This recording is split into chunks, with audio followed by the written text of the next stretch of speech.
Hello friends, ಈಗ ನೀವು ನೋಡ್ತಿದ್ದೀರಲ್ಲ, ಇದು ಬಂದುಬಿಟ್ಟು ವುಡ್ಡಿಂದ ಮಾಡಿರ್ತಕ್ಕಂತಹ ಟೇಬಲ್ ಟಾಪ್ ಸಿಂಕ್. ಸೊ ಇದು ಅರೌಂಡ್ 4 ಇಯರ್ಸ್ ಬ್ಯಾಕ್ ನಾವು ಈ ವುಡ್ ಯೂಸ್ ಮಾಡಿಬಿಟ್ಟು ಈ ಸಿಂಕ್ ಮಾಡಿಸಿದ್ವಿ. ಬಟ್ ನೀರು ಬಿದ್ದು ಬಿದ್ದು ಕಂಪ್ಲೀಟಾಗಿ ವುಡ್ ಹಾಳಾಗಿ ಹೋಗ್ಬಿಟ್ಟಿದೆ.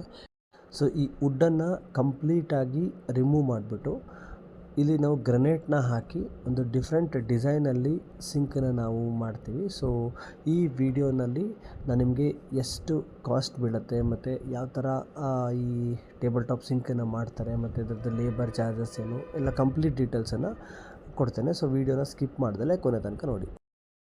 ಸೊ ಪ್ಲಂಬರ್ನ ಹೆಲ್ಪಿಂದ ನಾವು ಸಿಂಕನ್ನು ಕಂಪ್ಲೀಟಾಗಿ ಡಿಸ್ಮೆಂಟಲ್ ಮಾಡ್ಕೊಂಡ್ವಿ. ಸೊ ನೋಡಿ ಯಾವ ಥರ ಆಗೋಗ್ಬಿಟ್ಟಿದೆ ವುಡ್ ನೀರು ಬಿದ್ದು ಬಿದ್ದು. ಸೊ ಆ್ಯಕ್ಚುಲಿ ಟೇಬಲ್ ಟಾಪ್ ಸಿಂಕ್ನ ನೀವೇನಾದರೂ ಮಾಡಿಸ್ಬೇಕು ಅಂತ ಇದ್ದರೆ ಗ್ರನೇಟಲ್ಲೇ ಮಾಡಿಸಿ, ಅದು ರೆಕಮೆಂಡೆಡ್ ಆಗಿರುತ್ತೆ. ನಿಮಗೆ ಟೇಬಲ್ ಟಾಪ್ ಸಿಂಕ್ ಮಾಡೋದಕ್ಕೆ ವೆರೈಟಿ ಆಫ್ ಗ್ರನೇಟ್ಸ್ ಬರುತ್ತೆ. ನಿಮ್ಗೆ ಇಷ್ಟವಾದಂತಹ ಗ್ರನೇಟ್ನ ನೀವು ಪಿಕ್ ಮಾಡ್ಕೊಂಡ್ಬಿಟ್ಟು ಈ ಸಿಂಕನ್ನು ಮಾಡಿಸ್ಕೋಬೋದು. ಬಟ್ ನಾವು ಇಲ್ಲಿ ಚೂಸ್ ಮಾಡಿದ್ದು silver grey actually. So silver grey cost ಬಂದುಬಿಟ್ಟು ಅರೌಂಡ್ 55 ರುಪೀಸ್ ಏನೋ ಬೀಳುತ್ತೆ. ನೀವು ಸ್ವಲ್ಪ ಬಾರ್ಗಿನ್ ಕೂಡ ಮಾಡಬಹುದು. ಮತ್ತು transportation depending on the distance ಅವರು ಚಾರ್ಜ್ ಮಾಡ್ತಾರೆ. ಸೊ ಓವರಾಲ್ ನನಗೆ ಗ್ರನೇಟ್ ಕಾಸ್ಟ್ ಬಂದುಬಿಟ್ಟು ಅರೌಂಡ್ 1700 ರುಪೀಸ್ ಏನೋ ಬಿದ್ದಂಗೆ ಆಯಿತು. Okay, with transportation. ಸೊ ಇಷ್ಟು ದೊಡ್ಡ ಸ್ಲ್ಯಾಬ್ನ ನಾವು ತೊಗೋಬೇಕಾಯ್ತು. ಆ್ಯಕ್ಚುಲಿ 2 ಸಿಂಕ್ನ ನಾವು ಮಾಡಿಸ್ಬೇಕಂತ ಪ್ಲ್ಯಾನ್ ಮಾಡಿದ್ವಿ. ಬಂದುಬಿಟ್ಟು 1 kg ಗ್ರೌಟ್ ಬೇಕಾಗುತ್ತೆ, ಹಾಗೆಯೇ ಅಡಲ್ಟ್ ಫಾಸ್ಟ್ ಬೇಕಾಗುತ್ತೆ. ಸೊ 2 ಐಟಮ್ಸ್ನ ಕಾಸ್ಟ್ ಬಂದುಬಿಟ್ಟು ಅರೌಂಡ್ 350 ರುಪೀಸ್ ಏನೋ ಆಗುತ್ತೆ.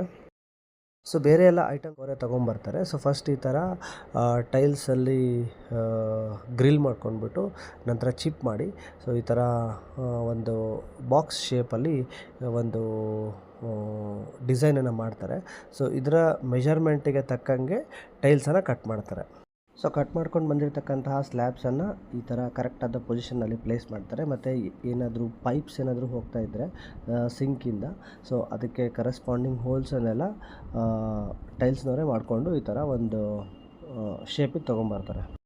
ಸೊ ಆ್ಯಕ್ಚುಲಿ ನಮ್ಮ ಸಿಂಕಲ್ಲಿ ಏನು ಪ್ಲ್ಯಾನ್ ಮಾಡಿದ್ವಿ ಅಂತ ಅಂದರೆ, ಒಂದು ಸೈಡು ಡಬಲ್ ಲೇಯರ್ ಗ್ರನೇಟ್ ಬರುತ್ತೆ ಅಂತ ಮಾಡಿದ್ವಿ. ಸೊ 2 ಸೈಡೆಡ್ ಗ್ರನೇಟ್ ಇರೋದ್ರಿಂದ ನಿಮಗೆ 2 ಗ್ರನೇಟ್ನ ಅಂಟಿಸ್ತಾರೆ. ಸೊ ಅಂಟಿಸೋದಕ್ಕಾಗಿ ನಿಮಗೆ ಈ ಅಡಲ್ಟ್ ಗಮ್ಮನ್ನು ಯೂಸ್ ಮಾಡ್ತಾರೆ. ಸ್ವಲ್ಪ ಗಮ್ಮನ್ನ ಯೂಸ್ ಮಾಡಿದ್ರೆ ಸಾಕು, ತುಂಬ ಚೆನ್ನಾಗಿ ಅಂಟುತ್ತೆ. ಯಾವುದೇ ಕಾರಣಕ್ಕೂ ಅದು ಬಿಡೋದಿಲ್ಲ. ಲೆಫ್ಟಲ್ಲಿ ಬಂದುಬಿಟ್ಟು ಡಬಲ್ ಲೇಯರ್ ಗ್ರನೇಟ್ ಆಗಿರುತ್ತೆ. ಸೊ ಅದನ್ನು ಕ್ಲೀನಾಗಿ ಈ ಥರ ಫಿಕ್ಸ್ ಮಾಡಿ ಸೆಟ್ ಮಾಡಿ ನಂತರ ಫೈನಲ್ಲಾಗಿ ಅಗೈನ್ ಗಮ್ಸನ್ನು ಅಪ್ಲೈ ಮಾಡ್ತಾರೆ. ಸೊ ದ್ಯಾಟ್ ಅದು ಯಾವುದೇ ಕಾರಣಕ್ಕೂ ಬಿಟ್ಕೊಳ್ಳೋದಿಲ್ಲ, ಅದು ಸ್ಟಿಫಾಗಿ ಕೂತ್ಬಿಡುತ್ತೆ. ಸೊ ನೆಕ್ಸ್ಟ್ ಟೈಮ್ ನೀವು ಇದನ್ನ ರಿಮೂವ್ ಮಾಡಬೇಕು ಅಂತಂದರೆ ಅಗೈನ್ ಚಿಪ್ ಮಾಡಿಬಿಟ್ಟು ಕಂಪ್ಲೀಟಾಗಿ ಹಿಟ್ ಮಾಡಬೇಕೇ ಹೊರತು ನಾರ್ಮಲ್ ಯೂಸೇಜ್ಗೆ ಯಾವುದೇ ಕಾರಣಕ್ಕೂ ಇದು ಬಿಟ್ಕೊಳ್ಳೋದಿಲ್ಲ, ಅಷ್ಟು ಸ್ಟಿಫಾಗಿ ಕೂರುತ್ತೆ. ಸೊ ಮತ್ತು ರೈಟ್ ಸೈಡ್ ವಾಲ್ಗೆ ಸಿಂಗಲ್ ಲೇಯರ್ ಗ್ರನೇಟನ್ನು ಸೇಮ್ ಅದೇ ಥರನೇ ಗಮ್ ಹಾಕ್ಬಿಟ್ಟು ಪೇಸ್ಟ್ ಮಾಡ್ತಾರೆ. ಸೊ ಓವರಾಲ್ ನಿಮಗೆ ಇದೆ, ಮತ್ತು ಎಲ್ಲೆಲ್ಲಿ ಸಣ್ಣ ಪುಟ್ಟ ಗ್ಯಾಪ್ಸ್ ಇರ್ತದಲ್ಲ ಅದಕ್ಕೆಲ್ಲ ಗ್ರೌಟ್ನ ಅಪ್ಲೈ ಮಾಡಿಬಿಟ್ಟು ಫೈನಲ್ ಫಿನಿಷ್ನ ಕೊಡ್ತಾರೆ. ಸಿಂಕನ್ನು ನಿಮಗೆ ಓವರಾಲ್ ಈ ಥರ ಕಾಣುತ್ತೆ. ಸೊ ಎಡ್ಜಸ್ ಎಲ್ಲ ಪರ್ಫೆಕ್ಟ್ ಫಿನಿಶ್ ಬಂದಿದೆ, ಮತ್ತು ಯಾವುದೇ ಕಾರಣಕ್ಕೂ ನೀರು ಎಲ್ಲೇ ಬಿದ್ದರೂ ನಿಮಗೇನು ಹಾಳಾಗೋದಿಲ್ಲ, ಮತ್ತು ಲೈಫ್ ಕೂಡ ತುಂಬ ಚೆನ್ನಾಗಿ ಬರುತ್ತೆ. ಈಗ ಬಾಟಮ್ ಕ್ಯಾಬಿನೆಟ್ ಆ್ಯಕ್ಚುಲಿ ಓಪನ್ ಇದೆ, ಅಲ್ಲಿ ನೀವು ಅಲ್ಯೂಮಿನಿಯಂ ಅಥವಾ ವಾಟರ್ ಪ್ರೂಫ್ ಪ್ಲೇವುಡ್ ಯೂಸ್ ಮಾಡ್ಕೊಂಬಿಟ್ಟು ಡೋರ್ ಕೂಡ ಮಾಡಿಸ್ಕೋಬಹುದು.